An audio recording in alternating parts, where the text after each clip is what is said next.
Sziasztok! Biztos sokaknak ismerős a látvány. Sötét foltok a falon, málló vakolat, na meg az a jellegzetes, dohos szag.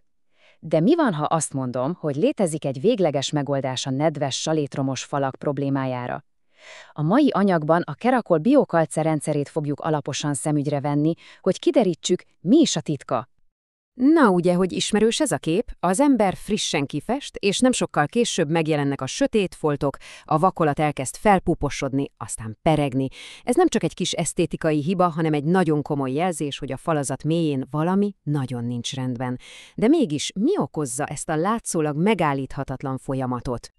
A legjobb, ha a nedvességet úgy képzeljük el, mint az épület egyfajta rejtett betegségét. Nem a felszínen kezdődik ám az egész, hanem a szerkezet legmélyén, és onnan terjed szét, lassan, de nagyon is biztosan, rombolva mindent, ami az útjába kerül. A jelenség tudományos neve a kapilláris hatás. Gondoljunk a falazatban lévő apró csatornákra, a kapillárisokra, mint egy láthatatlan szívószálhálózatra. Ezek a hajszálvékony csövek a talajból szépen felszívják a vizet, ami persze tele van oldott sókkal, kloridokkal, szulfátokkal, nikrátokkal. Aztán a víz elpárolog a falból, de ezek az ásványi anyagok ott maradnak és kikristályosodnak. Na, pont ez a kristályosodás az, ami szétfeszíti a vakolatot. Szóval a kapillárisok felszívják ezt a romboló koktélt, és akár több méter magasra is feljutatják a fal szerkezetében. Durva, nem? És ami itt igazán érdekes, az a láncreakció, amit ez az egész elindít. A nedves fal hőszigetelő képessége drasztikusan lecsökken, ami egyenes út a magasabb fűtésszámlához. Ahogy a víz elpárolog a felszínről, a sók, mint mondtam, kikristályosodnak. Ez a folyamat óriási belső feszültséget generál, ami szó szerint szétrobbantja a vakolatot és magát az építőanyagot is. És ha ez nem lenne elég, a nedves környezet ideális táptalaja a penésznek és a baktériumoknak, ami már komoly egészségügyi kockázatot is jelent. De mi van, ha létezik egy olyan megoldás, ami nem csak elfedi, hanem tényleg meg is gyógyítja ezt a betegséget? Itt jön a képbe a biokalce zokkoló túra, egy olyan megközelítés, ami a probléma gyökerét kezeli, méghozzá a természetes folyamatokra építve. Tudjátok, a legtöbb felújító vakolat igazából csak a tüneteket kezeli, lényegében egy ideglenes tapaszt nyújt. Ezzel szemben a biokalcer rendszer a probléma gyökerére koncentrál. A cél itt nem egy átmeneti javítgatás, hanem a falazat nedvességháztartásának hosszú távú, stabil helyreállítása. A rendszer lelke az aktív mikropórusok technológiája. Képzeljétek el egy okos szűrőt. A pórusok mérete pont akkora, hogy a vízpára molekulái, tehát a gázhalmaz állapotú nedvesség szabadon ki tudjanak jönni a falból. Ugyanakkor ezek a pici csatornák túl szűkek ahhoz, hogy a folyékony víz és a benne úszkáló sokkal nagyobb sómolekulák bejussanak a vakolatba. Egyszerű és zseniális. Ez a metafora, hogy higrometriás tüdő tökéletesen leírja, hogyan is működik. A fal többé nem egy lezárt élettelen szerkezet, hanem egy lélegzőrendszer, ami folyamatosan egyensúlyban tartja a belső nedvességtartalmát a környezettel. Ez a természetes szellőzés akadályozza meg, hogy a nedvesség és a sók felhalmozódnanak. Jól hangzik, igaz? De persze a kérdés az, hogy mindezt hogyan lehet bizonyítani a gyakorlatban. Nézzük is meg a tudományos teszteket, amelyek a biokalce hatékonyságát igazolják. Az egyik legfontosabb ilyen teszt az úgynevezett Ansted kísérlet. Ez egy nemzetközileg elismert eljárás, ami pontosan azt modellezi, ami a salétromos falakban zajlik. A szulfátcsók agresszív, romboló hatását. A szulfátok a salétromosodás egyik legdurvább formáját okozzák, mert amikor kikristályosodnak, jelentősen megnő a térfogatuk, és ez feszíti szét az építőanyagot. A folyamat lényege a következő.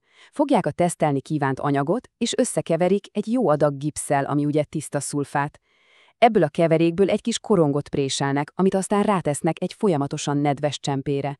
Ezután pedig figyelik, hogy a szulfátok hatására mennyire duzzad meg az anyag. Minél nagyobb a duzzadás, annál kevésbé bírja az anyag a sókárosodást. Logikus. Na és az eredmények? Hát, azok magukért beszélnek. Míg a hagyományos portláncement több mint 40%-kal megduzzad, ami a gyakorlatban annyit tesz, hogy a vakolat teljesen szétmálik, addig a biokalce tágulása kevesebb, mint 0,8%. Ez a szám drámaian mutatja, hogy ez az anyag gyakorlatilag érzéketlen a sókromboló hatására. Szóval a lényeg a különleges, természetes összetételben rejlik, a tiszta hidraulikus méz és a speciális, mikronizált pucsolán, ami egy természetes, vulkáni eredetű anyag, már a rómaiak is használták a habarcsok tartósságának növelésére, egy olyan kémiai stabilitást hoz létre, ami összehasonlíthatatlanul tartósabbá teszi a hagyományos építőanyagoknál. Ez a tudományos alapja az egész rendszer hosszú távú működésének. Rendben, de hogy is néz ki mindez a gyakorlatban? Nézzük meg! A biokálcerendszer egy 5 lépésből álló komplekt felújítási folyamat. Az első és talán legfontosabb lépés a régi, sóvan átítatott vakolat teljes eltávolítása egészen a csupasz tégláig vagy kőig. Ezt követi egy alapos, nagynyomású mosás. Ezután jön a biokalce rincaffó, ami egyfajta tapadóhíd és szilárdító réteg. A harmadik és egyben kulcsfontosságú réteg maga a biokalcet zokkulatúra, a lélegző vakolat. Erre jön egy finom, szintén lélegző simító réteg a tökéletes felületért, végül pedig a dekorációs ciklus egy kompatibilis, pára áteresztő festékkel. A lényeg itt az, hogy a rendszer minden egyes eleme egy nyelvet beszéljen, vagyis mindegyik lélegző legyen. Összefoglalva tehát egy olyan teljes körű megoldást kapunk, ami nem csak a nedvességet szünteti meg végleg, de egy tartós, időtálló és nem utolsó sorban gyönyörű felületet is eredményez.